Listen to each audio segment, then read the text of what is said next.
여로보암이 제단 곁에 서서 막 분향을 하려고 하는데 바로 그때 하나님의 사람이 주님의 말씀을 전하려고 유다로부터 베델로 왔다. 그리고 그는 그 제단 쪽을 보고서 주님께 받은 말씀을 외쳤다.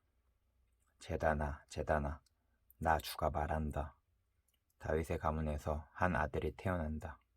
그 아들은 요시야다. 그가 너의 위에 분향하는 신당의 제사장들을 너의 위에서 죽여서 제물로 바칠 것이며 또 그가 너의 위에서 그 제사장들의 뼈를 태울 것이다. 바로 그때 그가 한 가지 징표를 제시하며 이렇게 말하였다. 이것은 나 주가 말한 징표이다. 이 제단이 갈라지고 그 위에 있는 재가 쏟아질 것이다. 여로보암 왕은 하나님의 사람이 베델에 있는 제단 쪽에 대고 외치는 말을 듣고 제단 위로 손을 내밀면서 저자를 잡아라 하고 소리를 쳤다. 그러자 그 사람에게 내어 뻗은 여로보암의 손이 마비되어서 다시 오므릴 수 없었다.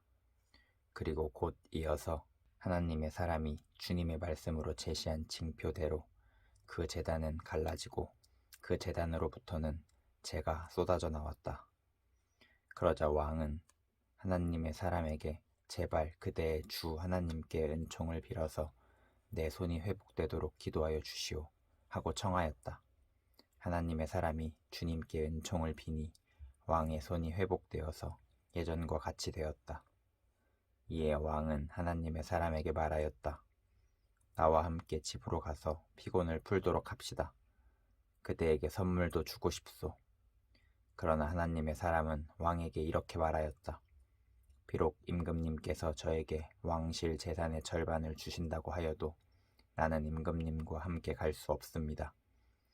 이곳에서는 밥도 먹지 않겠으며 물도 마시지 않겠습니다.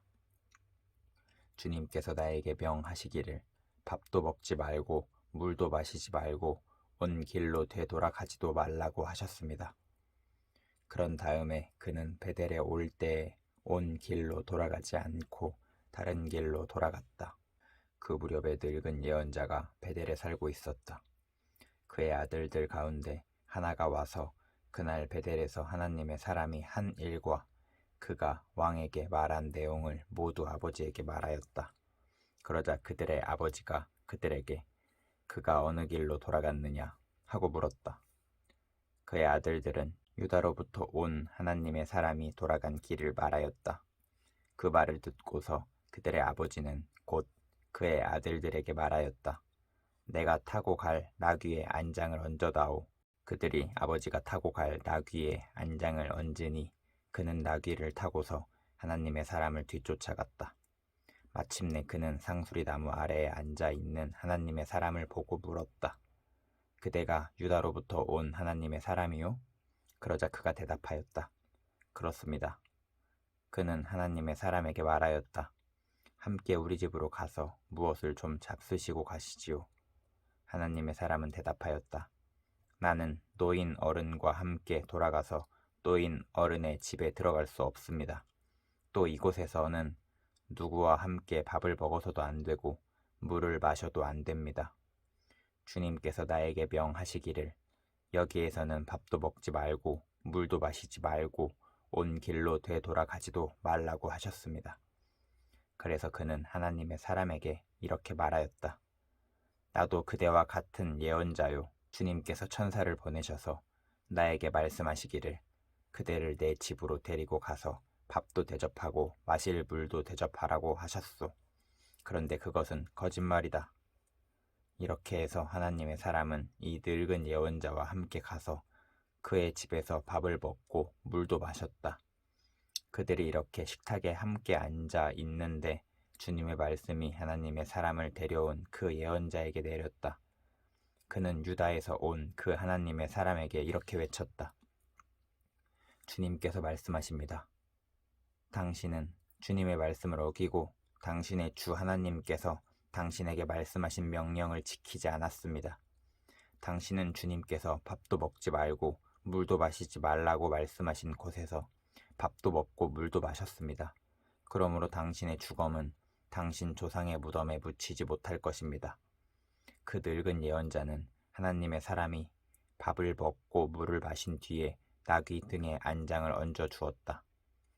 이에 그 사람이 길을 떠났다. 그는 길을 가다가 사자를 만났는데 그 사자가 그를 물어 죽였다.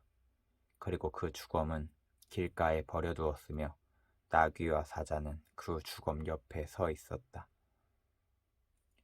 길을 지나가는 사람들은 길가에 버려둔 주검과 그 주검 가까이에서 어슬렁거리는 사자를 보았다. 그들은 그 늙은 예언자가 사는 성읍으로 돌아와서 이 사실을 널리 알렸다. 길을 가는 하나님의 사람을 자기 집으로 데리고 간 그 늙은 예언자가 이 말을 듣고 말하였다. 그는 틀림없이 주님의 말씀을 어긴 그 하나님의 사람일 것이다. 주님께서는 전에 그에게 말씀하신 대로 그를 사자에게 내주셔서 사자가 그를 찢어 죽이게 하신 것이다. 그리고 그는 또 자기의 아들들에게 나귀의 안장을 지우라고 하였다. 그들이 나귀의 안장을 지워 놓으니 그는 곧 가서 길가에 있는 그 주검을 찾아내었다. 나귀와 사자가 그 주검 가까이에 서 있었는데 사자는 그 주검을 먹지 않았을 뿐만 아니라 나귀도 물어 죽이지 않았다. 예언자는 하나님의 사람의 주검을 나귀 등에 싣고 자기의 성읍으로 옮겨와서 곡을 한 뒤에 묻어주었다. 그 주검을 자기의 무덤에 안장하고 나서 그 늙은 예언자가 아이고 내 형제여 하면서 통곡을 하였다. 장사를 마친 뒤에 그는 자기의 아들들에게 말하였다. 내가 죽거든 너희는 나를 이 하나님의 사람이 묻힌 곳에 같이 묻어다오. 나의 뼈를 그의 뼈 옆에 두어라. 그가 주님의 말씀을 받아서 베델에 있는 제단과 사마리아 성읍 안에 있는 모든 산당을 두고 외친 그 말씀이 그대로 이루어질 것이다.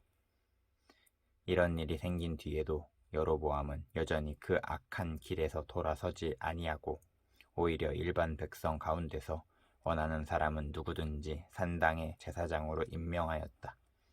그런 일 때문에 여로보암 가문은 죄를 얻었으며 마침내 땅에서 흔적도 없이 사라졌다.